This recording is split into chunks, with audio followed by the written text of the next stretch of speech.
예, 할렐루야. 우리 세계를 품은 그리스도인 여러분, 글로벌 크리스천 이 무브먼트를 위하여서 오늘 또 수고하시는 우리 동력자 여러분께 주님의 이름으로 문안드립니다. 오늘 이어서 한국교회 선교 역사 두 번째 시간을 진행하도록 하겠습니다. 이 한국교회 선교 역사를 제가 앞서 시간에도 이야기했습니다만은 진행하는 이유는 이미 널리 알려져 있는 어떤 그런 그 지식보다도 이 역사의 그 각 사건과 각 인물 그리고 그 시대에 일어났던 여러 가지 일들의 역사적인 의미 그리고 이 선교를 하는 우리가 선교 그리고 전략적으로 배울 수 있는 그 교훈들을 이 역사에서 우리가 찾아내려고 하는 것입니다. 그래서 오늘 두 번째 시간도 역시 개신교 한반도 그 전래 초기에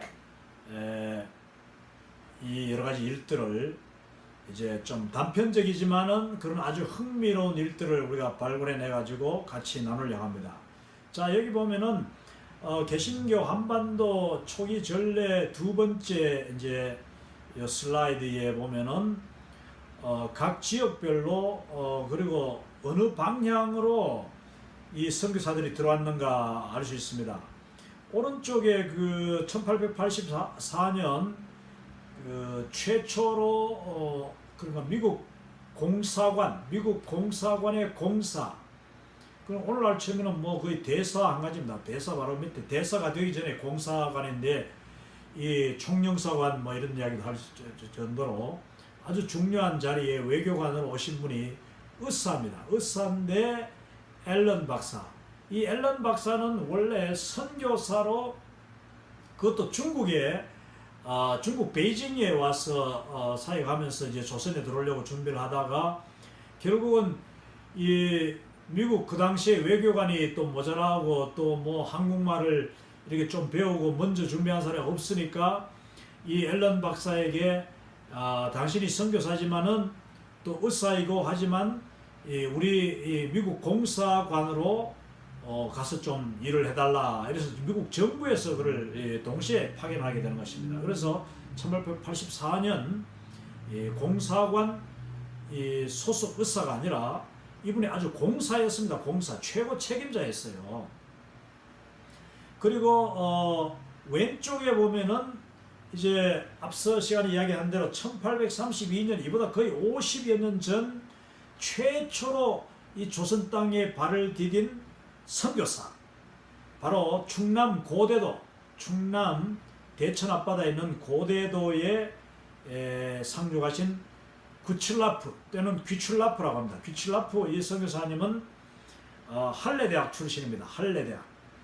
이 칼 구칠라프라고 하는데 이 선교사님이 고대도에 상륙해가지고 한 6개월 머무르면서 주기도문도 이렇게 번역하고 사실 이분도 이 조선 땅을 그렇게 참 부담감을 느끼고 오려고 애를 썼는데 이 당시 뭐 쇄국 정책이 워낙 강하니까 오지를 못하고 주로 이제 그 홍콩 지역에서 복음을 아주 오랫동안 전했는데 지금도 홍콩에 가면은 이 규철라프 선교사님의 기념비와 그의 무덤이 이 홍콩에 있습니다.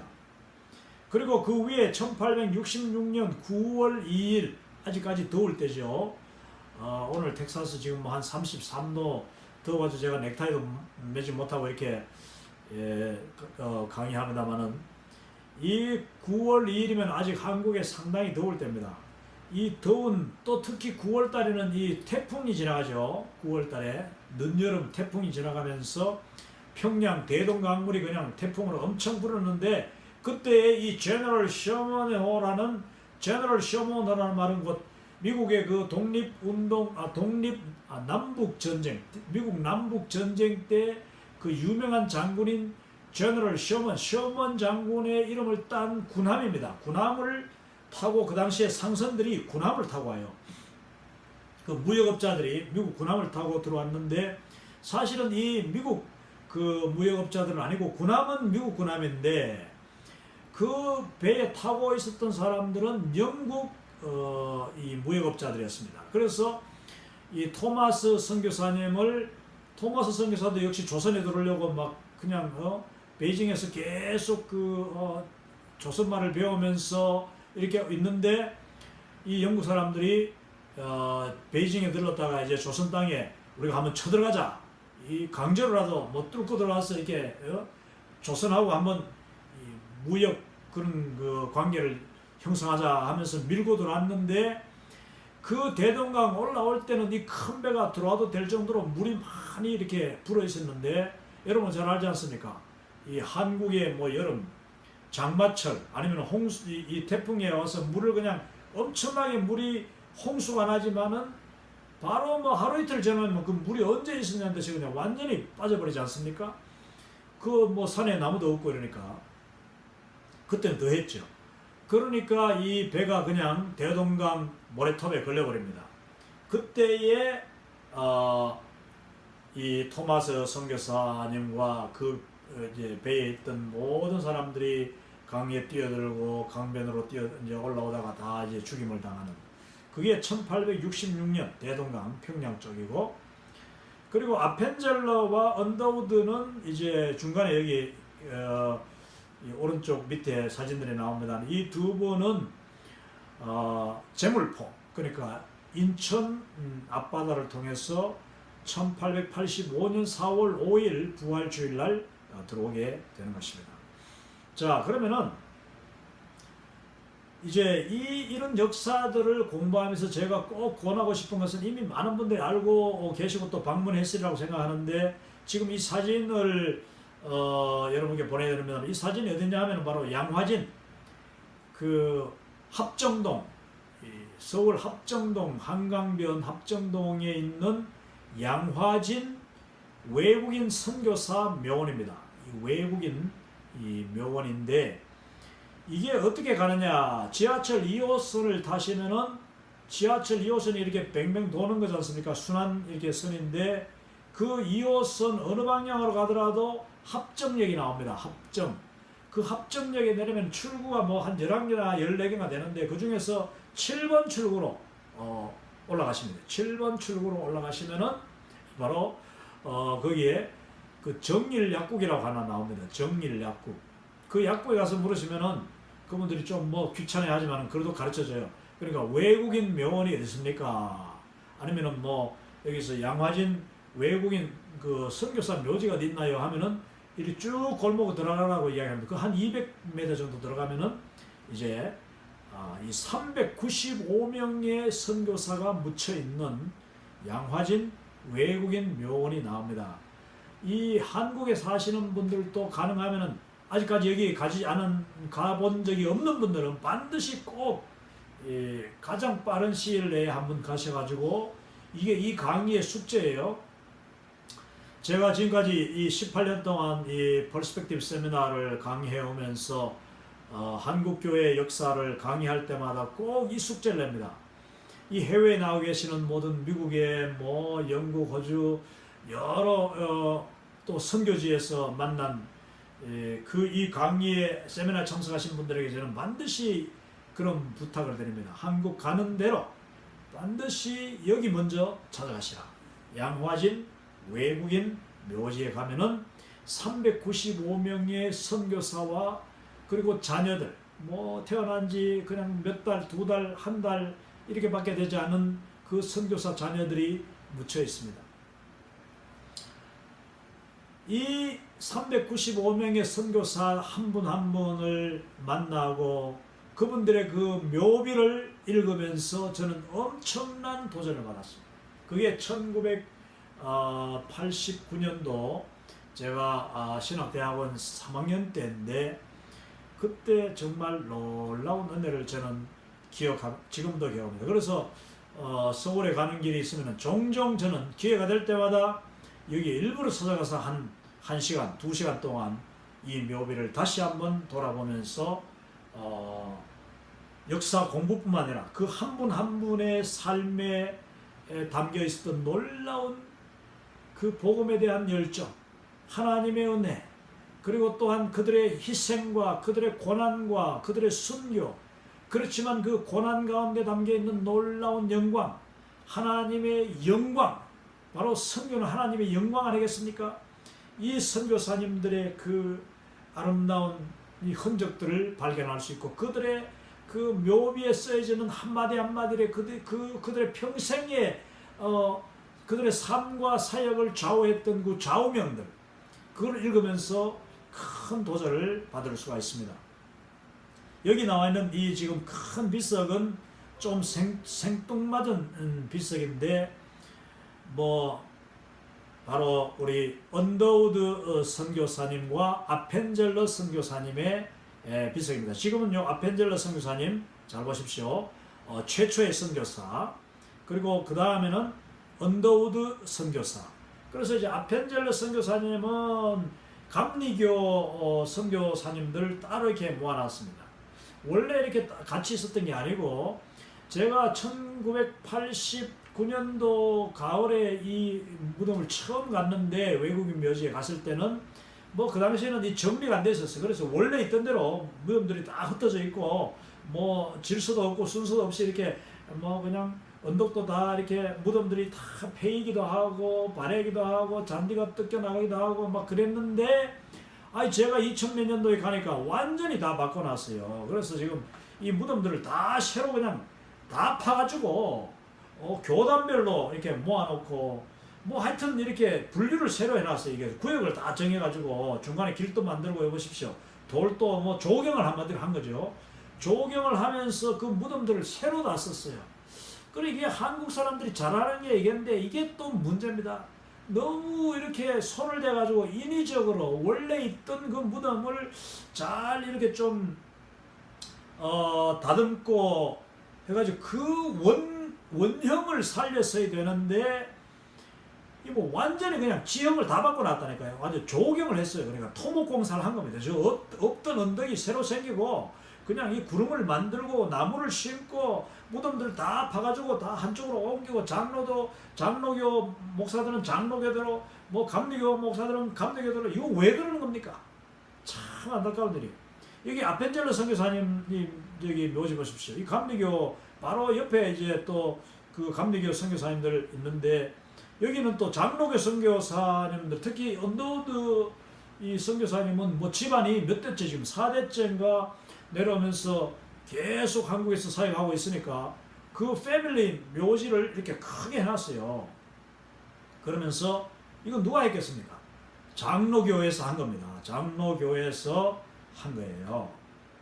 또 이 아펜젤러 선교사님은 사실 이분은 그 목포 역수 쪽으로 내려가는 그 서해안 배를 타고 내려가시다가 그 배가 그냥 좌초돼 가지고 물에 잠길 때에 그 조선인 이 고등학생 소녀를 죽어가는 소녀를 건져내고, 자기가 대신에 그냥 힘이 다 지내서 사람들을 구하다가 그 바닷물에 빠져서 돌아가시고, 그분의 시신이 사실 발견되지 않습니다. 이 아펜젤러 선교사님은 시신이 없어요. 그런데 이제 아펜젤러 선교사님 그 묘지가 옛날에는 크지 않았는데, 요즘 얼마나 크게 이 감리교가 더 돈을 들어가서 해놓은 거죠. 추모비 하면서 해놓고. 이거 왜 이러는 겁니까? 저는 정말 이것은 잘한 일이 아니라고 생각합니다. 왜냐? 선교사님들 중에 누구는 귀하고 누구는 덜 귀하고, 누구는 더 그 묘비가 커야 되고, 누구는 작고, 그러면 안 되는 거죠. 원래 있던 대로 그냥 놔두면 되는데, 이렇게 그냥 다 새로 했어요. 자, 여기 그러나 그 내용 한번 보십시다. 내용을 보면은 이제 이 그 언더우드 선교사님의 묘비의 그 뒷면에 이렇게 됐습니다. 앞면에는 이름하고 다 있고, 뒷면에는 언더우드 선교사님의 일기예요. 일기. 우리는 부활절 아침에 이곳에 왔습니다. 1885년 4월 5일이죠. 그날 사망의 권세를 이기신 주께서 이 백성을 얽어맨 결박을 끊으사 하나님의 자녀로서의 자유와 빛을 주시옵소서. 제물포에 상륙하면서 드린 첫 기도라고 합니다. 이게 언제 다 이게 무덤을 만드느냐 보니까 1889년 1월 10일인데, 그럼 제가 1989년에 제가 분명히 갔는데 이게 그때 아닌가 보면 제가 88년도에 갔는 겁니까 그러면? 하여튼 그때는 이게 없었는데 이렇게 지금 다 새로 해놨습니다. 그리고 이 뒤에 이제 참 그야말로 원래 그 비석들, 원래 묘지가 그대로 있는 그런 모습이고, 이분은 누구냐 하면은 이 존 헤론 선교사입니다. 존 헤론 선교사님의 비석인데, 이 존 헤론 선교사님은 이 양화진에 묻힌 최초의 외국인 선교사였습니다. 양화진에 묻힌 최초의 외국인이고 최초에 묻힌 사람이에요. 양화진이라는 이 무덤이, 외국인 무덤이 고종 황제에 의해서 하사가 된 무덤입니다. 근데 고종 황제가 이 헤론의 무덤을 쓸 때 그 헤론이 갑자기 돌아가셨어요. 헤론이 바로 이제 광해원 그 병원이죠. 고종이 하사했는 그 병원. 알렌 선교사님이 원래 그 사에 가던 병원이죠. 그 병원에 앨런이 초대 원장을 지내고 그 다음에 미국 공사가 되어버립니다. 그리고 난 뒤에 헤론이 제2대 원장으로 이제 가는 거죠. 그래서 이 헤론이 아주 젊은 그런 분이었는데, 이제 금방 결혼해가지고 뭐 신혼여행도 안 하고 그냥 조선으로 왔던 너무나도 귀한 닥터 헤론이죠. 근데 이 헤론이 여기 보니까 1890년에 돌아가신 걸로 되어 있습니다. 1856년에 태어나서 90년에 돌아가셨으니까 이 34살에 돌아가셨다. 너무나도 정말 안타까운 그런 죽음이지요. 이분이 그날 아마도 제가 그 역사에 읽은 바로는 헤론 선교사님이 얼마나 겸손하고 이런 분인데, 그 당시에 이질이 그냥 유행을 해가지고 수많은 조선인들이 죽어가는데, 이 헤론 젊은 의사가 밤낮 가리지 않고 조선인들을 살리려고 과로를 했습니다. 과로를 한 상태에서 또 그날따라 이제 이 조선에 왔는 선교사님들이 다 가족 해가지고 같이 저 남한산성까지 그 원족을 갔어요. 원족이 뭐냐면은 이제 그게 소풍을 가는 거죠. 소풍을 옛날에는 원족이라고 합니다. 원족을 갔는데, 그때 이 젊은 이 선교사니까 자기가 앞장서가지고 온갖 짐들 다지고 나르고 포장 천막 치고 뭐 장소 준비하고 뭐 이러느라고 하여튼 종일 고생을 했는데, 그날 저녁에 돌아올 무렵에 그냥 갑자기 몸에 힘이 빠지면서 감기 기운이 왔는데, 그것이 사실은 이질이었던 것입니다. 그래서 결국은 자기가 고쳐주던 조선인들의 그 이질에 감염이 돼가지고 바로 그냥 며칠 만에 돌아가 버렸습니다. 근데 이 헤론 선교사님이 죽고 난 뒤에 그 앨런이 이 시신을 어디 묻을 데가 없어가지고 막 그냥 냄새가 날 정도고 됐는데, 이제 고종 황제를 갑자기 찾아가서 부탁을 하니까 고종 황제가 그러면은 그 절두산, 그 당시에 절두산이라고 했습니다. 이 양화진 절두산. 이 절두산은 바로 무슨 뜻이냐면 머리를 자르는 산을 절두산이라고 합니다. 이거는 조선시대에 그러니까 처형장이었어요. 온갖 수많은 그 천주교 박해 때 수많은 천주교 신자들, 그리스도인들이 이 양화진 절두산 거기에서 죽임을 당했습니다. 그래서 여러분, 이 외국인 그 묘지 바로 맞은편에 한 100m도 안 가서 거기에 천주교 그 성지가 있습니다. 천주교 순교자 성지가 거기에 있어요. 왜냐? 이 절두산이 바로 이 천주교, 뭐 기독교, 이 개신교가 들어오기 전에 이미 천주교가 수만 명이 여기서 목이 잘려 죽었으니까, 그리고 옛날 또 그 조선시대 뭐 성삼문 비롯한 사육신 이런 분들이 바로 목을 잘려 죽은 데가 바로 이 양화진이었습니다. 그러니까 조선시대 내내 수백 년 동안 이 땅은 지금은 뭐 한강변 아주 언덕이 아름답고 양지 바른 곳인데 거기서 수많은 조선의 선배들과 소위 역적으로 몰린 사람들이 여기서 죽임을 당하고 또 온갖 사화가 여기서 일어나고 또 조선의 하여튼 원한과 모든 게 다 참 스며들었던 곳인데 그곳은 사람들이 지나가지도 않으려고 해요. 왜냐? 거기에 뭐 너무 무서운 곳이니까. 그러니까 이렇게 좋은 땅을 오늘날을 치면 뭐 세계야 참 뭐 서울에서 가장 좋은 그런 양지 바른 곳인데 고종 임금이 그 해론에게 그리고 앞으로 서양인들이 죽으면 여기다 다 묻어라 하면서 외국인 묘지를 하사한 것입니다. 근데 이 해론 선교사님의 그 묘비에 뭐라고 적혀 있느냐면은 이 빨간 글씨로 The Son of God loved me and gave himself for me.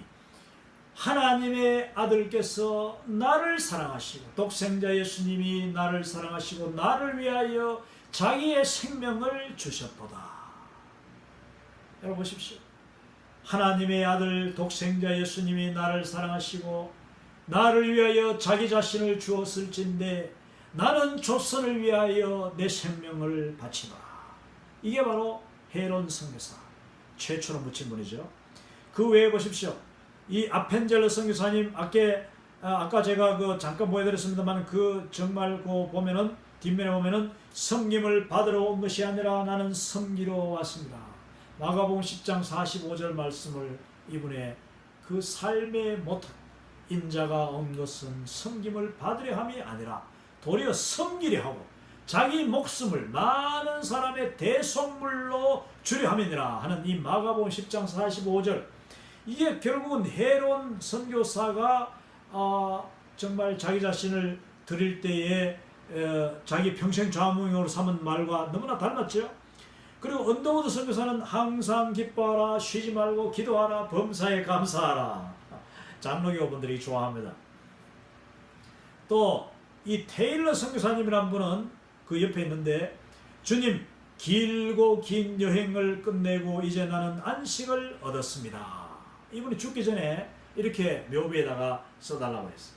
길고 긴 여행. 선교는 바로 정말 여정입니다. 놀라운 여정이죠. 이 선교사들은 한 곳에 정착하는 것이 아니라 계속 고국을 떠나가지고 하나님과 이 세상의 그 결렬된 틈새를 찾아서 그 틈새를 메우기 위하여서 자기 자신이 몸을 던지는 사람들. 그러고 보니까 길고 긴 그 복음의 여정을 끝내고 이제 나는 안식을 얻었다. 그렇게 고백하는 테일러의 묘비, 비문. 또한 이 헐버트 선교사님이란 분은 나는 웨스트민스터 사원에 묻히기보다 한국의 조선 땅에 묻히기를 원하노라. 이 헐버트 선교사님은 영국에서 온 선교사님인데 영국인들이 가장 영광스럽게 생각하는 그 무덤이 뭐냐? 영국인들이 죽어가지고 묻히는 최고의 영예가 뭐냐? 웨스트민스터 사원이라고 영국의 그 성공의 사원이 있는데 거기는 뭐 옛날에 영국의 국왕들 그리고 영국의 뭐 그 처칠 같은 이런 그 수상들 그 수상 중에서도 아주 뛰어난 그런 인물들을 이제 웨스트민스터 사원 국장을 지내는 사람들에게 묻는데 이 헐버트 선교사님은 영국인으로서 내가 영국인으로서 세상적으로는 가장 영예로운 것이 바로 웨스트민스터에 묻히는 것이지만 나는 그것보다도 오히려 조선 땅에 조선 사람들을 위하여 복음을 전하다가 조선 땅에 묻히기를 원하노라. 그렇게 사신 분이 과연 그 조선 땅에 양화전에 묻혀 계시다. 얼마나 대단한 분들입니까? 젠슨이라는 선교사님은 친구를 위하여 자기 목숨을 버리면 이에서 더 큰 사랑이 없느니라. 친구를 위하여 자기 목숨을 버리면 이보다 더 큰 사랑이 없다. 여러분 정말 이 말씀 또한 우리 요한복음 15장 13절 말씀인데 우리가 이 말씀대로 살아야 되는 거죠. 그리고 이분들은 우리 조선인들을 친구 삼고 조선인들을 위하여서 자기의 목숨을 조금 더 귀한 것으로 여기지 않고 우리를 위하여 버려준 사람들이었어요. 예수님이 바로 그렇게 사셨고 자기 자신을 위하여 목숨을 버리신 예수님을 생각하면서 이분은 조선을 위하여서 조선 사람을 위하여서 목숨을 버렸다. 켄드릭, 루비 켄드릭, 이분은 여자분이기 때문에 제가 그 루비 이렇게 이름을 썼는데, 이 켄드릭 선교사님은 처녀로 24살인가 젊은 나이에 돌아가셨는데, 이분은요 나에게 1000개의 생명이 주어진다고 해도 그 모두를 조선에 바치리라. 할렐루야. 근데 이 루비 켄드릭 선교사님은 바로 우리 텍사스 출신입니다. 제가 지금 텍사스 남부 이 샌안토니오에 살고 있습니다만은, 이분은 그 텍사스 저 달라스 북쪽에 있는 그 앨런 지역에 거기 장로교가 아주 많이 뭐 밑에도 있습니다만은 거기 장로교가 많은데, 이 텍사스 출신 선교사 켄드릭, 이 아름다운 처녀 선교사가 그 당시에 그냥 그 스튜던트 발런티어 무브먼트라고 미국 그 학생 자원 운동이 일어나가지고 수천 명 수만 명이 그냥 선교지로 자원하여 갈 때에 이 사람은 텍사스 지역에서 자원한 사람 중에 한 명이었습니다. 그래서 이 사람은 그 텍사스 지역 학생들이 수천 명이 모인 그 학생연합 여름 집회에서 헌신을 해가지고 그들의 기도와 축복 가운데 조선 땅으로 갔는데, 가자마자 이 2달인가 6개월인가 만에 그냥 조선에 풍토병에 걸려서 돌아가시게 됩니다. 근데 이 켄드릭 선교사가 죽었다는 소문이 바로 또 그 다음 해인가 그 겨울에 이 텍사스 학생 집회가 다시 모일 때에 그 텍사스 학생연합 집회에서 켄드릭 선교사가 지금 아픕니다. 그리고 켄드릭 선교사가 지금 위독합니다. 전부가 매일매일 옵니다. 그러더니 결국 켄드릭 선교사가 하나님 앞에 부름받았습니다 하는 정보를 받을 때에 수천 명의 그 텍사스 각처에서 모인 청년 대학생들이 울고 울며 하나님 앞에 통곡하면서 정말 이 켄드릭을 위하여 기도하고 그의 죽음을 슬퍼했는데, 그들은 이 켄드릭 자매의 죽음에 슬퍼만 하지 않고 바로 그 자리에서 다시 수십 명이 조선 땅에 나를 보내주십시오 하면서 헌신해가지고 이 켄드릭 선교사 한 분이 순교함으로써 수십 명의 또 다른 젊은 미국 청년들이 조선 땅에 오게 됐다는 이야기가 있습니다. 얼마나 아름다운 이야기입니까? 여러분, 그러니까 이 양화진 선교사 묘역에 묻혀있는 그 395명 한 분 한 분, 정말 심지어는 정말 금방 태어나서 죽은 어린 낙이, 3살 먹어 죽은 어린 낙이, 그 아이들의 한 사람 한 사람의 묘비에, 그리고 그들의 삶에 우리가 알지 못하는 수많은 스토리, 수많은 사연이 담겨 있다 하는 것입니다.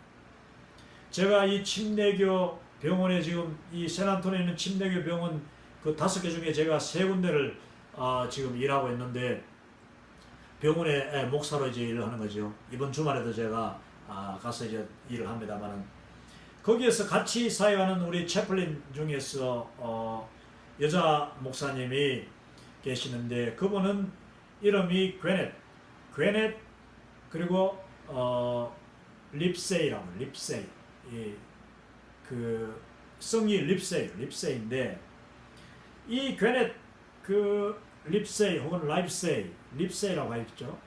이 그 립세이 목사님은 자기의 고모, 자기 아버지의 누나가 바로 이 조선 땅에서 돌아갔어요. 왜? 자기 할아버지 할머니가 평양 쪽에서 그 평양이 아니라 이제 평안도 아주 시골에서 사역을 했더라고요.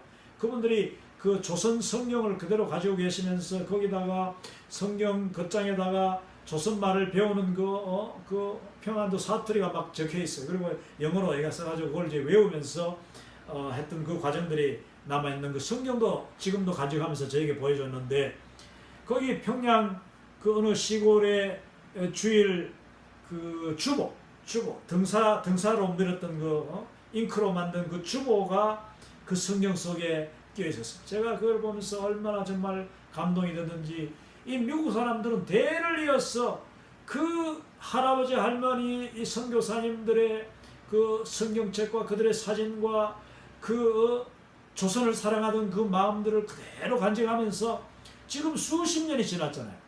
그러니까 그때 3살 난 그 딸이 죽었어. 지금 이 무덤에 이 양화진에 묻혀 있는데, 여러분 양화진에 가시면은 그 아기 이 묘비가 거기 있어요. 제가 가서 사진도 찍어 왔는데, 그 묘비 한쪽 구석에 총알 맞은 총탄 자국이 있어요.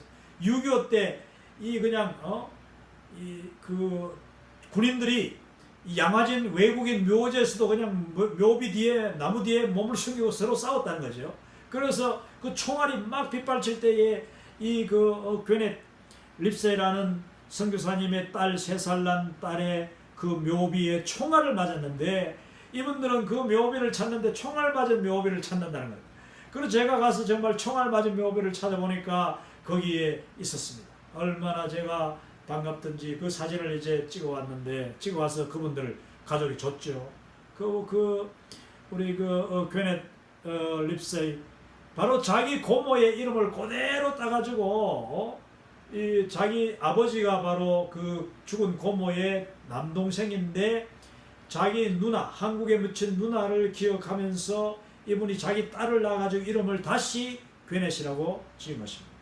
그래서 이제 제가 그 사진을 갖다 줬는데 얼마나 이분들이 감동을 하고 저에게 그 사진들을 보여주고 이러더니, 그저께 또 제가 어제 저녁에 또 그 메시지가 와가지고 텍스트가 와가지고 거기 사진을 하나 같이 보냈는데, 자기 할머니가 쓰던 성경을 다시 또 뒤져보니까 거기에 성탄 카드가 하나 있는 거예요. 성탄 카드가 누렇게 변한 성탄 카드를 사진을 찍어가지고 저한테 보내주면서, 거기 이제 영어로 뭐 메리 크리스마스 이런 거 되어 있는데, 한글로 성탄 축하 이렇게 성탄 축복 이렇게 되어 있어요. 성탄 축복이라는 그 4글자가 한국말로 쓰여 있는데, 그 한글을 자기한테 무슨 뜻인지 알려달라고 어제 또 사진이 왔어요. 그래서 제가 그 사진을 보니까 정말 그 누렇게 변한 빛바랜 옛날 성탄 카드였습니다.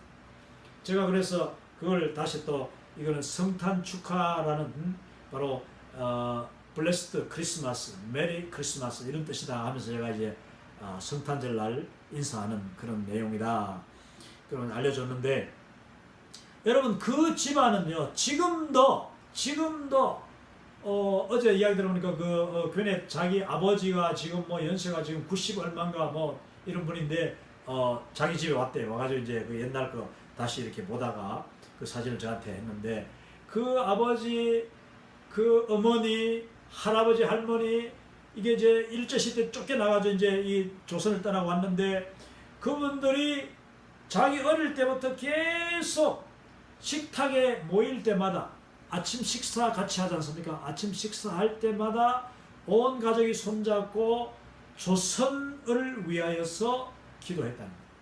지금도 자기들은 식탁에 모일 때마다 한국을 위해서 기도합니다.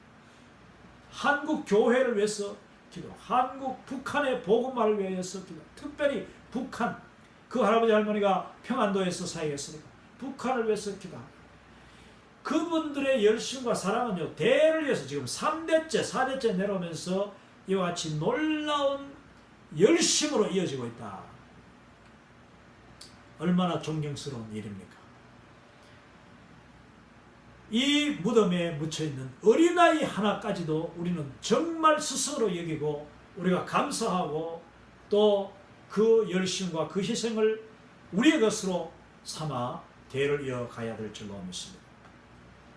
자, 이제 양화진 이야기를 그만하고 그 다음 한글 성경 번역의 역사에 대해서 한번 이야기하도록 하겠습니다.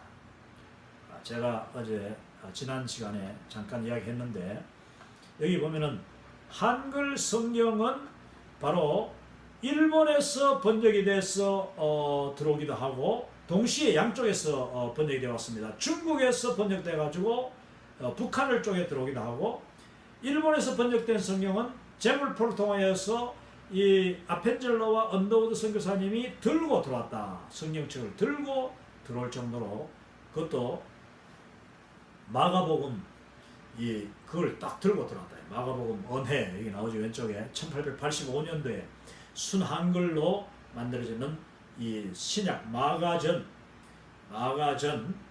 복음서, 마가복음서죠. 마가전서. 이것을 이제 이수정판인데 들고, 언더우드와 아펜젤러가 들고, 그 말은 일본에서 이미 아펜젤러 언더우드는 한국말을, 조선말을 대강 배우고 이렇게 들은 거예요. 읽는 거, 쓰는 거 다 배우고 들어왔어요. 그래서 들고 제물포에 입항할 때 들어왔다. 그리고 이제 중국에서 만들어진 성경은 이영찬, 서상윤, 이 청년들, 이분들이 황해도 사람들인데, 이 의주 사람들이, 황해도 의주 사람들이고, 제법 글을 배운 선비들인데, 뭐 그 당시 이미 조선이 뭐 국군이 기울고 이러니까 이분들이 이제 좀 만주 땅에, 아니면 중국에 무역을 하자 하면서 이제 그 압록강을, 뭐 그 당시에만 해도 압록강이 뭐 물이 많았대. 그래서 이제 배를 띄워가지고 조선 땅에서 이제 이 서해안 쪽에서 말입니다. 이 황해도 쪽에서 물건들을 모아가지고 그 배를 타고 그 배로 이제 압록강으로 들어갑니다. 들어가서 이 중국 쪽에 그 여러 도시가 있으니까 도시마다 다니면서 이제 조선 물건을 파는 그런 이 장사를 하던 사람들인데, 이분들이 어느 날 뭐 태풍이 일면서 그냥 배가 뒤집어져 가지고 물건을 몽땅 다 바다에 그 강에 다 그 손실이 났어. 그래서 이분들이 이제 뭐 고향에 가려고 하니까 돈도 없고 이래가지고 이제 그 만주 땅에서 누굴 만났냐? 존 로스 선교사님을 만나게 되는 것입니다. 존 로스와 존 맥킨타이어, 이 두 사람은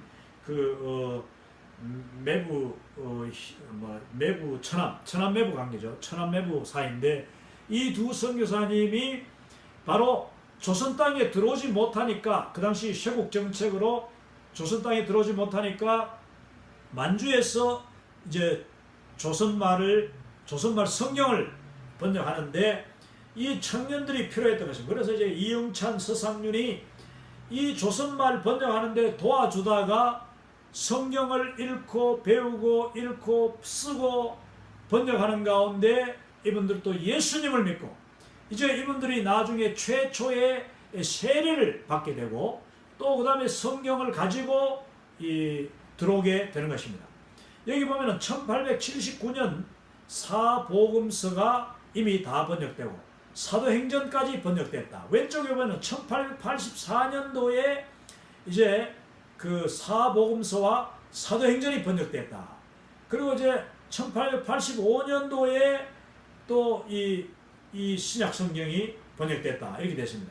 근데 여기 보면은 중국에서는 1879년도에 거의 한 5년 정도 앞서서 사복음서와 사도행전이 번역된 것을 알 수가 있습니다. 근데 이분들이 뭐 일본에서 번역할 때에 중국에서 번역된 거 이걸 갖다가 사용했으면, 알았으면 얼마나 좋았겠습니까? 수고 안 해도 되죠. 그런데 서로 몰랐기 때문에, 그 당시에 몰랐기 때문에 거의 5년 뒤지만은 일본에서는 여전히 번역을 하고 있었다.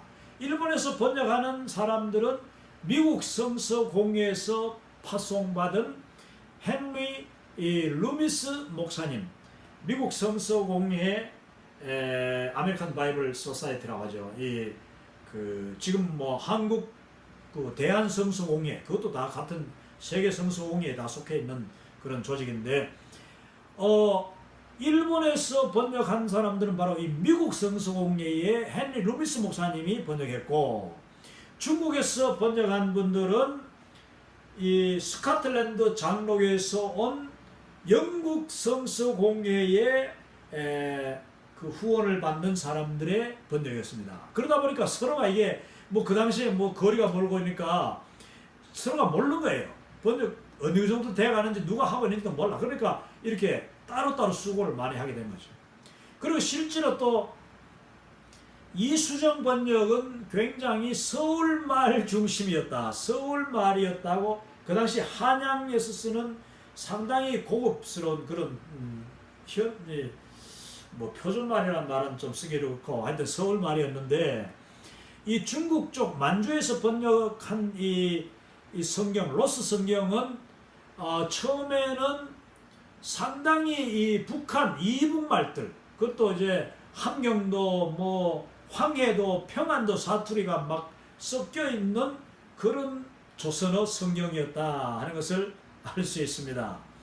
자, 여기서 이제 제가 다시 한번 여기 보면 이 성경은 좀 더 늦게 나온 거예요. 이거는 성경 전서니까 이거는 뭐 구약 신약 다 나오는데 여기도 이제 그 권서인 알렉산더 피러스 이 알렉산더 피러스라는 분이 한국말로는 피득인데 이분이 이제 유대인으로 1898년도에 구약 10편을 자기가 번역하고 그 다음에 그 뒤에 1926년에 38년까지 그러니까 이분은 10수년 동안 이 조선어 번역 성경 번역에 아주 동참했는데 특히 구약 부분을 해서 왜냐 이분은 유대인인데 러시아에 살던 유대인이었습니다.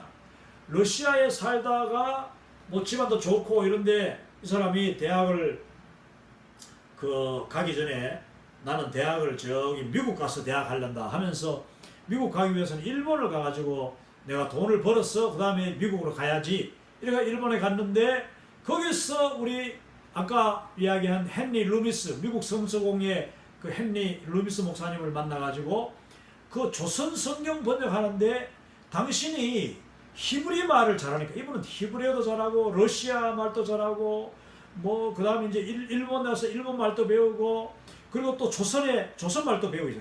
그래가지고 이분이 조선 말을 배우고 난 뒤에 미국으로 가야 되는 것을 그만 이 성경을 재미붙여 하다 보니까 유대인인데 여러분 잘 기억하시고 이분이 유대인이에요. 유대인인데 일본에서 예수님을 영접하게 되는 것입니다. 예수님을 영접하는 놀라운 사건이 일어나요. 그러니까 이 청년이 그 미국에 가가지고 대학을 하고 출세를 하려고 하는 마음이 조선 선교를 위한 마음으로 바뀌어가지고 내가 조선어 성경을 번역하는데 해보니까 조선 말을 아무리 배워도 일본에서 배워가지고는 한계가 있으니까 내가 조선 가겠습니다. 그래가지고 그때까지 되어 있던 이수정 그 성경 쪽복음들을 들고 이 피러스 그러니까 피득 한국말로 이름이 피득이에요. 피득 선교사가 권서인으로서 그 당시 권서인이라는 말은 성경을 권하는 사람이라 해서 권서인 때로는 매서인 이런 말 합니다. 이제 이 성경을 그냥 박스에다가 딱 나무 괴짝에다 치고 전국을 돌면서 그 성경을 권하고 성경을 파는 거예요.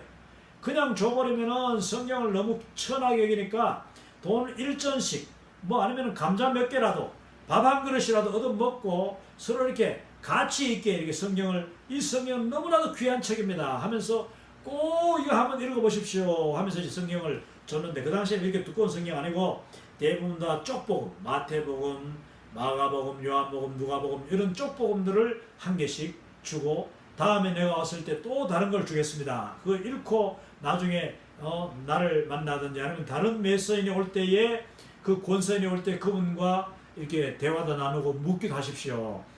이런 일이 바로 이제 권서인인데 이 알렉산더 피러스 그러니까 유대계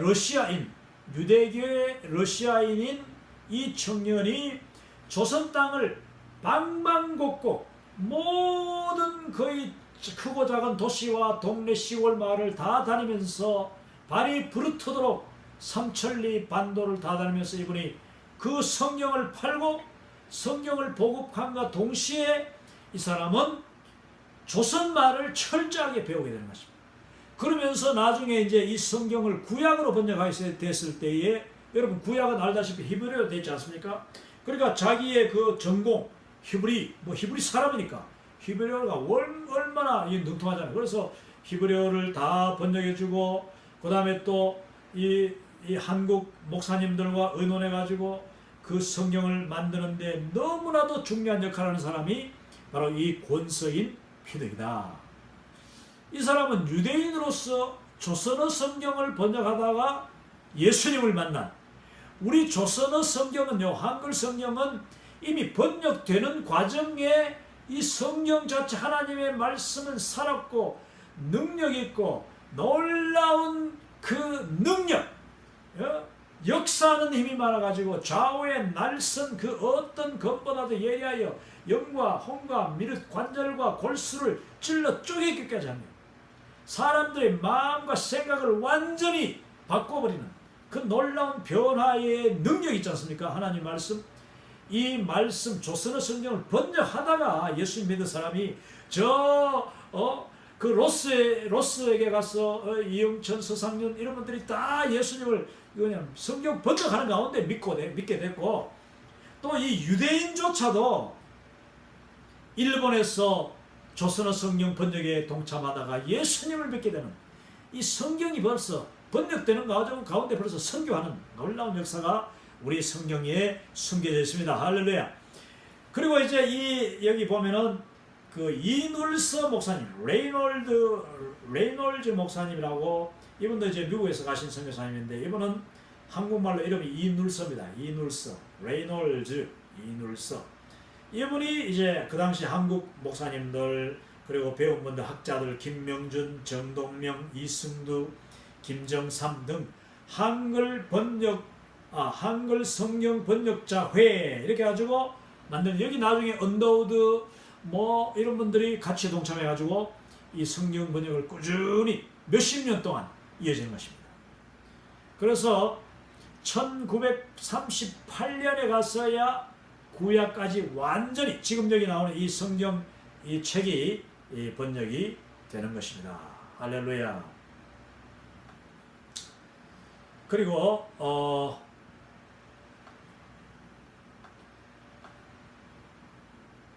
로스 성경 나오는데 로스 여기 보면은 로스 성경에 사용된 용어들 참 재밌는 그 용어들인데, 제가 어제 오늘 계속 이 지금 그 용어를 제가 지금 공부하고 연구를 하고 있는 중인데, 이 책이 바로 로스 성경입니다. 신약 성경이에요. 예수, 성교, 거룩한 가르침의 전서. 예수님의 성교니까 구약이 아닌 신약 성경입니다. 신약 성경 전서를 예수 성교 전서를 했는데, 여러분 이렇게 딱 책이 평소에 이렇게 딱 꽂혀 이렇게 닫혀 있습니다. 이렇게 닫혀는 이걸 다 빼면은, 이걸 빼면은 열 수가 있어요. 이걸 이렇게 열 수가 있습니다. 열죠. 열면은 이 안에 성경이 책이 들어 있습니다. 이렇게 들어 있어요. 그럼 이 성경을 이제 이걸 딱 놓고 이렇게 놓고 성경을 딱 들 수 있어요. 자, 성경 예수 성교전서, 이 성경 알맹입니다. 성경이 겉장이 돼 있고 이렇게 곽이 돼 있고. 자, 그러면은 이 내용에 참 이 성경을 보시다시피 이 세로로 된 성경입니다. 세로로 여기서 오른쪽에서 왼쪽으로, 뭐 우리가 원래 지금 읽는 거는 왼쪽에서 오른쪽으로 지금 읽지 않습니까? 가로로 이렇게 읽는데, 옛날에는 세로로 이 오른쪽에서 왼쪽으로 읽어가는 겁니다. 가는데 여기에 나오는 내용들을 제가 참 읽어보니까 저도 뭐 떠듬거리면서 읽게 됩니다만은 얼마나 재밌는지 몰라요. 이걸 로스 성경이에요. 로스 성경이고, 이게 언제 번역이 되느냐 하면은 자, 첫 페이지를 제가 보여드리겠습니다. 예수, 자, 예수 강세. 아유 참. 예수 강세라는 말은 뭐냐면 예수님이 세상에 강림하시고, AD라는 뜻이에요. AD 1887년 1887년이에요. 1887년 예수 선교 전서 광셔 13년. 이 광서라는 것은 이게 이제 그 고종 황제 그 연호죠. 광서 13년도, 그러니까 1887년이 광서 13년에 경성, 서울이죠. 경성 문광서원이라는 이 인쇄소에서 서점 그러니까 출판사에서 판매했고 활판이다.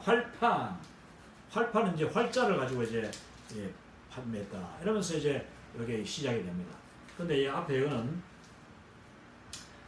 예수 선교전서는 존 로스 목사가 이끄는 성서 번역팀이 번역한 최초의 우리말 신약 전서로서 1887년에 만주의 성경, 이 성경이란 성경의 성경, 만주의 성경, 지금의 심양, 그 심양, 그러니까 이 청나라의 수도가 심양이었죠. 이 문광서원에서 출간된 것이다. 이야, 이 서울이 아니고 문광서원이 심양에 있는 만주 심양 문광서원, 여기는 경성이라고. 경성, 제가 죄송합니다. 경성이 아니고 성경입니다. 성경. 그 당시 심양을 성경이라고 했대요. 성경. 거꾸로 읽어야 되니까. 그 지금의 심양인 성경, 만주 성경에 있는 문광서원에서 출간된 것이다. 대한성서공회는 서울 종로 성서회관 낙성을 기념하여 1956년에 이것을 복쇄 출판한 바 있으며 1986년에도 복쇄 출판한 바 있다. 이제 대한성서공회는 창립 100주년을 기념하여 세 번째로 이 책의 복쇄본을 출판하는 바이다 하면서 1995년도에 이게 나온 겁니다. 다시 이제 복쇄한 거예요. 옛날 걸 그대로 다시 또 카피를 한 거죠. 자, 했는데 이게 지금 여기 나오는 용어들을 보십시오. 제가 아주 재밌어가지고 제가 이 용어를 몇 개 써놨는데 이 책에 나오는 용어가 하나님은 이렇게 되어 있습니다. 그대로입니다. 이게 하나님, 아래 하자가 아니고 하나님이에요. 하나님도 아니에요. 아주 정확하게 오늘날 우리가 쓰는 하나님으로 그대로 썼더라고요. 1887년 판입니다. 그리고 성령을 성령이라고 했습니다. 성령. 그 당시에는 아마 발음이 이제 성령이라고 했던 것 같아요. 또 예수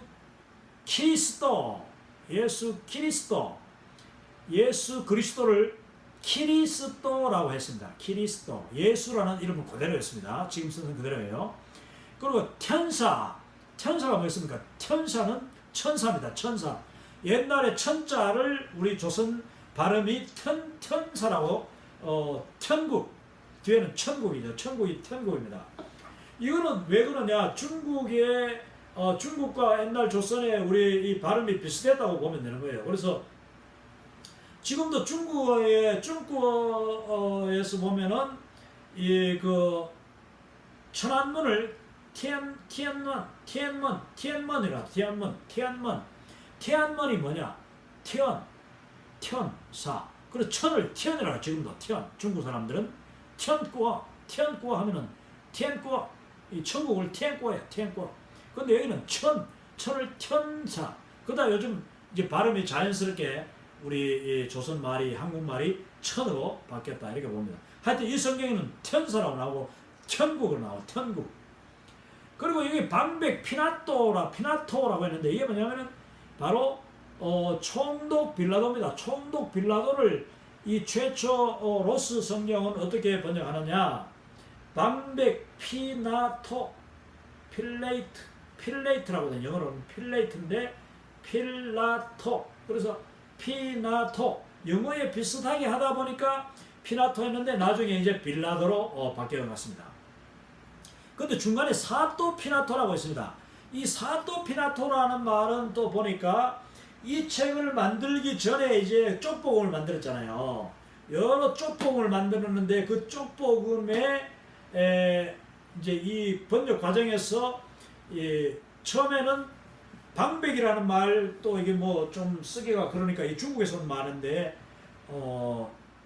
이 총독이라는 말이 그 당시는 아직 일본이 뭐 우리를 점령하기도 전이고 일본 일제 문화가 별로 없고 중국 문화가 많기 때문에 일본의 그 총독이라는 말은 일본에서 들어온 겁니다. 일본에서 들어온 건데 아마도 이 이수정 성경은 총독이라고 되어 있을 것 같아요. 제가 그거 보지 못했는데 왜냐? 일본에서 번역됐으니까 총독이라고 했죠. 근데 이쪽에 북쪽 만주 쪽에서는 아직까지 총독이라는 말을 안 썼기 때문에 처음에는 사또라고 했다면 사또 피나토, 그리고 사또 빌라도 이렇게 했다가 나중에 방백 피나토, 그러다가 다시 이제 총독 빌라도로 이렇게 한글 성경이 바뀌었다는 것을 볼 수 있죠. 발전했습니다. 그리고 여기 이 책에 나와 있는 마태복음 28장 18절에서 20절 지상대명령, 그리스도의 지상대명령을 한번 봅니다. 여기 보면은天地의 모든 권세랄 나를 주어사니, 여기 보십시오.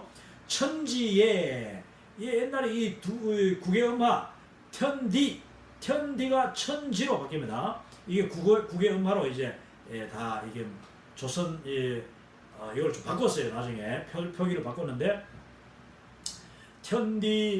이 천지의 모든 권세랄 했는데, 이 랄 하는 것은 랄이 아니고 사실 그러니까 리을 아레아 리을입니다. 원래 아레아인데 지금 뭐 자판에 아레아가 없으니까 제가 어쩔 수 없이 랄이라고 썼습니다만은, 그다음 나랄, 여기도 랄따도 나랄, 이 나도 이 나 아레아자 나랄, 나에게 주었으니, 천지의 모든 권세를 내게 주었으니, 그러므로 너희가 만민으로 내 대자를 만들며, 요 만들며도 이게 아래아자가 들어가요. 원래 아래아자 이 그냥 만들며. 자, 제자를, 이건 제자가 대자를, 이게 랄자도 아래아자입니다. 대자를 만들며 너희가 만민으로, 너희가 모든 족속으로 내 제자를 만들며. 그 다음에 아밤과 아달과 성신의 일홈이 아니고 일홈으로서, 일홈은 이름입니다. 아밤이 뭡니까? 아버지와 아들과 성신의 일홈으로서 아버지와 아들과 성령의 이름으로. 오늘 얼마나 참 우리 말이 매끄럽습니다. 옛날에는 원래가 이 아밤이라는 말은 또 사실은 이게 바로 이 저 북쪽말이에요. 북쪽말, 황해도 함경도 이쪽 말인데, 아밤 그러니까 아버지 하나님과 아들과 성신의 이름으로써 밥팀내를 베풀이라. 밥팀내랄, 랄자도 이제 아래자 랄자인데, 밥팀내가 뭐겠습니까? 밥팀내라는 것은 베프티즘을 이제 세례라고 하는데, 그 당시 아직 세례라는 용어가 없었어요. 세례라는 용어가 없으니까 이것도 나중에 일본에서 올 때는 이제 세례가 적용이 된다고 봅니다. 왜냐, 일본에서는 이미 그 성경이 있었으니까, 이 일본 성경화. 근데 이 밥팀내, 침내, 밥팀, 이 물에 이렇게 잠근다 하는 밥팀, 이 베프티즘, 그 예는 또 붙여가지고 예. 그래서 밥팀내를 침내, 아니면 세례로 이렇게 이름이 발전돼 왔다. 오늘날 뭐 침례냐 세례냐 하는데 밥팀내라고 다시 바꾸는 게 어떻겠는가 하는 생각도 드네요. 서로 싸우지 말고. 자, 너희 계명한 것을, 여기도 내가 바로 니은에다가 아래자에다가 이었어요. 이거는 내가 너희에게 명한 것을 뎌덜 알 가르쳐. 뎌덜 알이 이게 뭐냐면, 나는 아마 모든 내가 내게 분부한 모든 것을 가르쳐. 그래서 뎌덜 알, 이게 나는 잘 모르겠어요. 그러니까 아마도 이 모든 것을 가르쳐 이런 뜻이 아니에요. 다 지키게 하면, 지키다는 말도 지키게 이렇게 되죠. 지키게 하면, 원래 이 말인데 우리가 지금 지키게로 이렇게 말을 풀어놓은 거죠. 조선말이 이렇게 맞춤법이 바뀌어 왔다는 겁니다. 여기도 내자가 니은 아래자 이. 자, 늘 너희과, 여기 너희와가 없어요. 와가 없고 너희과 함께하야. 세상 아즈마게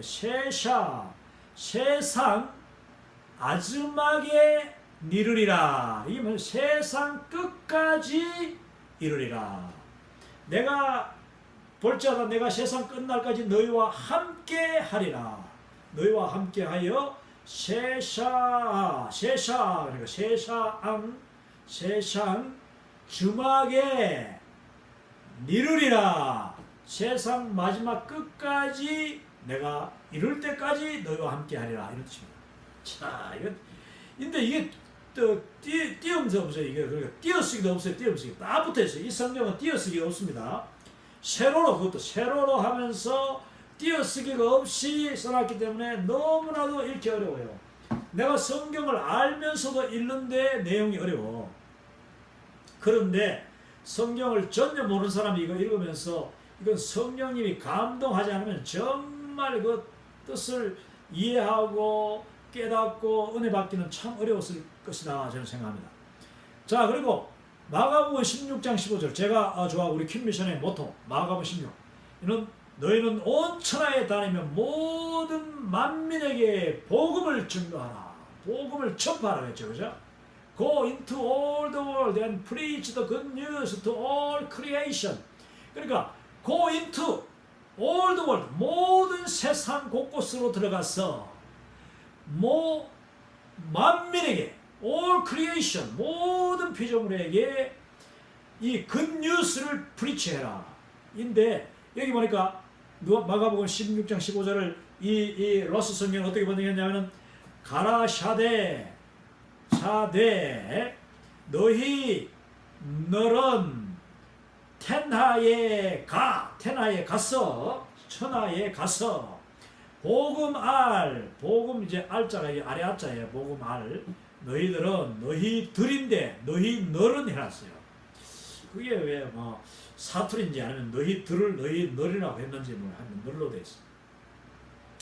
복음 알 온 세상에 여기서 온 세상입니다. 모든 세상에 온 세상 그럼 오늘날 온 세상이죠. 온 세상. 근데 온이 아니고 원래 온 세상에 견하라.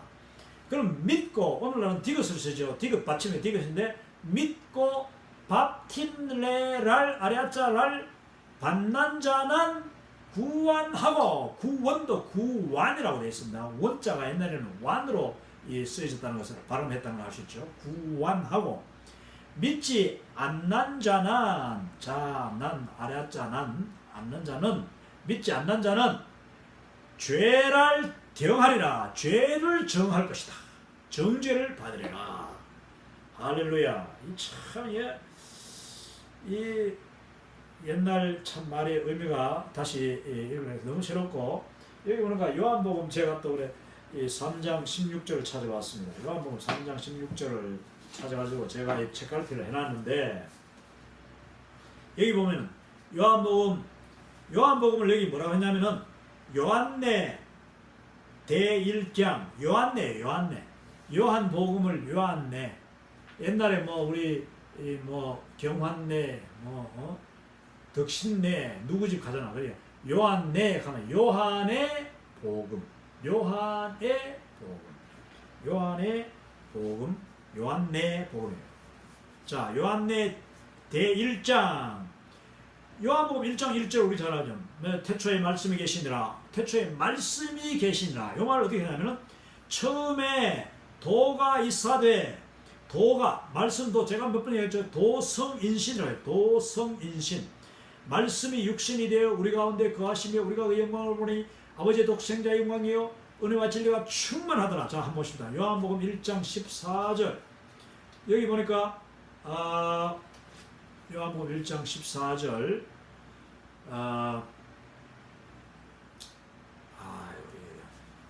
여기 보니까 인한 혈압으로 여기 14절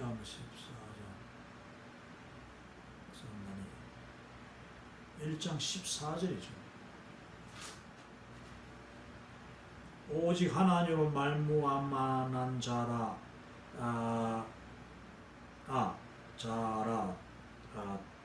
대개 여기 되네. 여기 14절 대개 도가 육신을 일러 넉넉히 은총과 진리로 우리 사이에 거하여 우리가 그 영화를 본 것이 아밤이 낳은 외아들 아밤이죠. 아버지의 독생자의 영화라 했는데 아밤이 낳은 외아들의 영화 같아니라 하더라. 이게 뭐냐? 이 보십시오. 말씀이 육신이 되어 우리 가운데 거하며 우리가 영광을 보니 우리 아버지의 독생자 영광이 은혜와 진리가 충만하더라. 오늘날 아주 명확하게 딱 된데 그 당시에는 보니까 대개 도가 육신을 일러 넉넉히 은총과 진리로 우리 사이에 거하여 우리가 그 영화를 본 것이 아담이 낳은 외아달의 영화 같으니라 하더라. 이렇게 끝나버려요. 이거 참 오늘날 보면 정말 뭐 정확한 뜻이 지금 잘 몰라. 좀 어려워. 자, 그리고 요한복음 3장 16절 삼에게 이 삼에게가 심에게가 이것도 이렇게 글씨가 좀 부서졌어요. 삼에게 하나님이 세상을 사랑하여 그 외아들을 주어 물론 믿는 자는 망하물면하고 망하지 않고 길이 삶을 얻게 함이니 하나님이 그 아들을 세상에 보냄이 세상을 죄줌이 아니요 세상을 죄를 주기 위함이 아니요 멸망시키기 함이 아니요 세상이 저로 말미암아 구원케 함이니 세상을 구원하게 합니다. 그러니까 이 말이 참 오늘날 우리 성경은 훨씬 더 분명하게 번역을 했다. 근데 옛날에는 뭐 저것도 대단한 거지 않습니까? 저렇게 번역한 것도. 근데 저걸 이제 진리를 또 가르치고 또 배우고 하는 가운데 저 말씀이 자꾸 가운데 깨닫게 되는데 나는 정말 내 실력으로는 저거 어제가 읽어가지고는 그 진리가 정말 와닿았겠는가. 성령님이 역사하셔야만 되는 것이고 그 우리 조선시대 성도님들이 저 성경을 읽고도 놀라운 그 구원의 은혜를 깨달았다는 것은 저는 성령님이 하나님의 말씀 하나님의 나라는 말에 있지 않고 바로 능력이 있다. 저 글씨에 있지 않고 하나님의 능력이 함께함에 저 말씀이 수많은 영혼들을 구원시켰다. 그렇게 저는 분명히 믿습니다. 자, 제가 지금 이 로스 선교사님 쪽으로 넘어가려고 하는데 오늘 아무래도 시간이 없기 때문에 여기서 마치려고 합니다. 자, 여기서 이제 다시 돌아왔는데 중국에서 번역된 이 성경이 이제 어떻게 들어가냐. 여기도 보면 이 책도 종이가 거의 이제 아주 섬세한 문종입니다. 문종이 닭종이에요. 닭종이를 그것도 이중으로 겹쳐가지고 이렇게 다 여러분 보시면은 이 종이가 지금 요 첫 페이지에서 두 페이지 넘어가는데 중간에 이렇게 띄어 있습니다. 중간에 띄어 있어요. 공간이 있다. 왜냐? 안 그러면 서로 앞뒤가 뭐 비치니까 글씨 이렇게 다 만들어. 중간에 다 띄어가지고 지금 다 이중을 해가지고 글씨를 인쇄를 했어요. 그러니까 이 분량을 많이 차지하죠. 오늘보다. 이게 뭐 신약 성경인데 거의 뭐 성경 전서하고 지금 거의 뭐 맞먹는 수준입니다. 거의 두께 같은데. 근데 이보다도 옛날에 이거는 또 그래도 활자로 인쇄를 했으니까 이나마 적은 글씨인데 이게 붓글씨로 써가지고 만약에 여러분 붓글씨로 다 썼다 하십시오. 그 실제로 그래서 처음에 번역할 때는 뭐 한 장 한 장 번역할 때마다 붓글씨로 다 써가지고 이제 번역을 그것도 닭종이 문종이 전지에다가 문만한 크기죠. 문만한 크기 거기 그 종에다가 써가지고 다 그냥 크게 쓰는 거죠. 뭐 가장 작게 쓴다고 쓰지만 붓으로 쓰는 글씨가 뭐 한계가 있지 않습니까? 작아도. 그러니까 이 큰 닭종이에다가 써가지고 한 장 한 장 차곡차곡 그냥 모았는데 그 양이 어마어마한 양이 되는 거죠. 신약 전설 만약에 한다면 뭐 어마어마한 양. 한 짐이야, 한 짐. 그래서 여기 맨 밑에 백홍준의 높은 성경 이야기를 제가 꼭 하고 넘어가려고 합니다. 자, 높은 성경 이야기를 저는 들으면서 너무나도 감동이 됐는데 여러분 이 백홍준이라는 청년이 역시 이제 그 나중에 이 번역팀에 합류해가지고 번역해 놓은 것을 이제 쓰기도 하고 이 사람도 아주 글을 많이 배운 사람이에요. 그래서 이제 그걸 이제 붓글씨로 다 써가지고 옛날 선배들이니까 뭐 글씨는 잘 쓰죠. 그걸 써가지고 다 모았는데 이 성경을 다 하긴 했는데 그걸 번역을 이제 우선에 그 필사랍니다. 필사라 하죠. 그걸 그대로 복사를 해요. 다시 또 쓰는 거죠.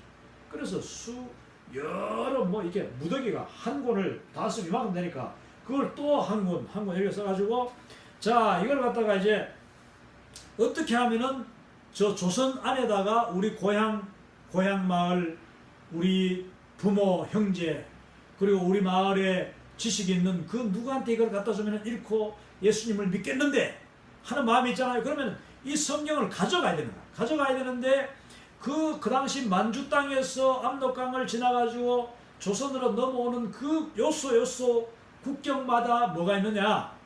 조선 국경 수비대가 있어. 수비대가 있어가지고 특히 그 서양에서 말이야 이상한 뭐 문물, 특히 기독교, 이 그리스도교 이런 게 들어오면은 그냥 다 그냥 뺏고 죽이고 이렇게 저거 하려고 지키고 있는 거죠. 그러면 이걸 성경을 만약에 이게 불법인데 성경을 만주 땅에서 번역한 것을 조선에 들고 가는 데는 누가 갈 것이냐 할 때에 이 백홍준이라는 청년이 제가 가겠습니다. 이 사람은 정말 영적인 욕심이 있었습니다. 내가 짊어지고 가면은 내가 먼저 내가 사랑하는 사람한테 우리 백씨 집안에 이 성경을 가져다 줄 수 있지 않느냐. 그래가지고 자기가 자원을 했는데 성경을 그러면 지고 가는데 지고 가다가 그거 만약에 관군한테 국경수비대 그 검문소에서 걸려가지고 잡히면 어떻게 할래? 만약에 잡히면 죽는 거야. 사형이야 사형. 성경을 갖다가 금지되어 있는 성경 금서를 들고 왔으니까. 그러니까 그럼 어떻게 좋은 방법 왜 꼈느냐? 거기서 하나님이 지혜를 주시는 것이 뭐냐 하면은 이 문종이 딱종이 하나하나를 그냥 얇게 마르는 거예요. 말아. 이렇게 말면은 그게 이렇게 다 말아집니다. 여러분 닭종이 그 시골 사람들은 다 아는데 닭종이 가지고 말면은요 말아져요. 그래가지고 그 옛날에 점치고 뭐 굿하는 사람들은 이 닭종이 말아가지고 불 붙여가지고 막 이렇게 하고 했는데 자, 이 닭종이를 한 페이지 한 페이지 마태복음 1장 한 장을 딱 말아가지고 그 다음에 2장도 말아. 그래가지고 그 한 장 1장 2장을 같이 노끈을 새끼를 꼬아. 새끼를 그 가능한 예로 아시죠? 새끼를 꼽니다. 근데 이 닭종이가 아주 즐깁니다. 닭종이라는 것이 당나무 이제 그 우리 시골에 옛날에 뭐 닭종이 참 많이 만들었어요. 닭종이 만든 게 아니라 당나무를 갖다 막 베가지고 그걸 쪄가지고 닭 껍데기 벗겨가지고 그걸 이제 검은 껍데기는 아니면 내피 안에 뽀얀 부분을 이제 삶아가지고 그걸 다시 팔아요. 그러면 이제 사가지고 가는 사람들이 그걸 가지고 닭종이 만드는데 저는 뭐 닭종이 만드는 건 못 봐도 닭종이 당나무를 벗겨가지고 다 삶아가지고 그걸 재료 만드는 건 제가 봤어요. 근데 이 닭종이 당나무가 굉장히 질기거든요. 그러니까 이 노끈을 꽈버리면은 닭종이가 노끈이 새끼가 될 때에 굉장히 단단한 새끼줄이 됩니다. 아주 견고하고 좋은 이 양질의 새끼가 되는 거죠. 이걸 노끈이라고 하죠. 그래서 이걸 계속 3장, 4장 계속 연결해가지고 쫙 했는데 이 신약 성경 전체 아니면 마태복음 전체로 한 꾸러미, 누가복음 한 꾸러미, 뭐 이래가지고 이제 꾸러미를 이 노끈 꾸러미를 크게 만드는 거예요. 그 다음에 그걸 갖다가 칭겨나가지고 지게에다 딱 지고 그 다음 이 백홍전이라는 청년이 이제 조선 국경을 지나가게 되는 것입니다.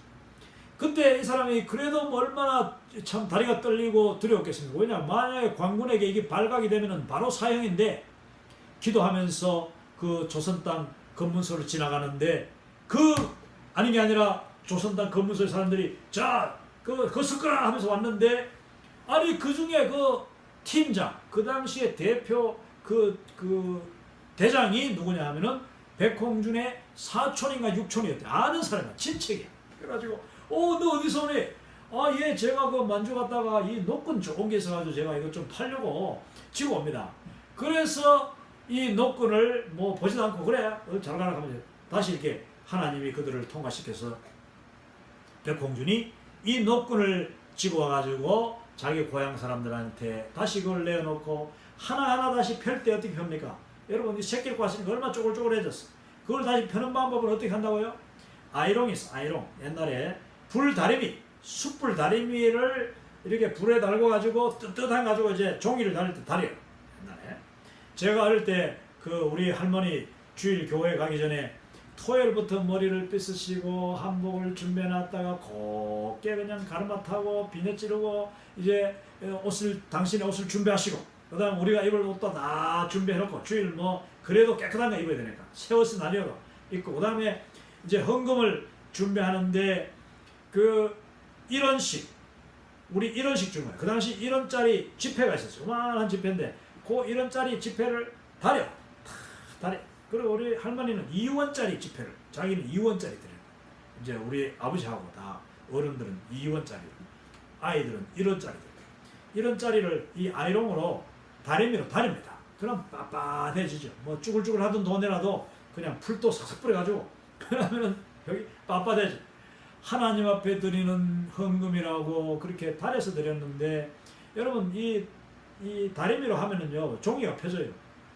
그래서 노끈 성경을 끈을 노끈을 다시 풀어 역으로 풀어가지고 그걸 차곡차곡 페이지로 순서를 맞춰가지고 그걸 다시 다 하나하나 다리는 겁니다.